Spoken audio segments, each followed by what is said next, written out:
Absolutely. Brilliant. And hey, top 1%, top half percent, whatever that is, more than $1 million, that is rich. I mean, that's the top percent, right? There's people who protest because a person like you exists. People like us 100%. exist. Which is weird because obviously their life is very non-intentional. Who told them to go and protest for that? Like, anyway, but here's Isn't it crazy though, Aaron? Like really, the point you just made is so crazy because when I say that as entrepreneurs, we're different than the rest of the world, here's exactly what I mean.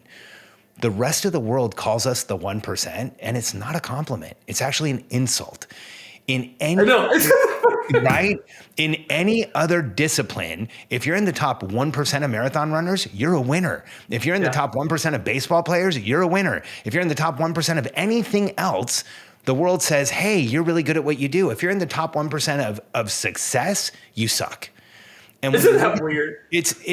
I think it's just a lot of conditioning. The rest of the world is conditioned to think that if you have something they don't have, that you must have done something wrong.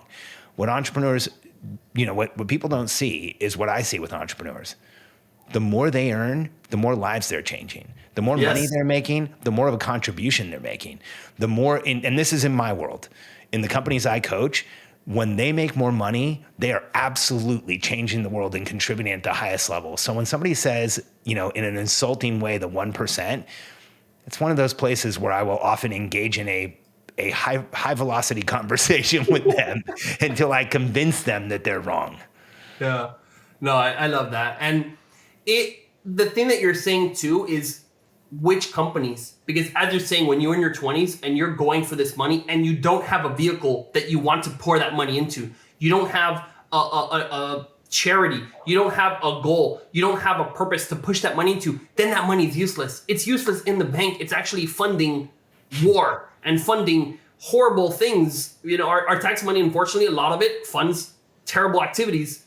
Not all of it, but some of it does. Money in the bank. So if you just make money for money, that could actually be literally bad for not just you, but for your family and for your community. But if you put that money and you know what you're going to do with it, and you have an intentionality about that money and what you will fund and what you're going to back up, and for your own life or your life around you or for your community, whatever, the United States, who knows, whatever group you want to put into, then that money is intentional. Otherwise, it's not. Yeah, I always tell people when they say money can't buy happiness, I always tell them they just haven't given enough away. There you go. There you go. Absolutely.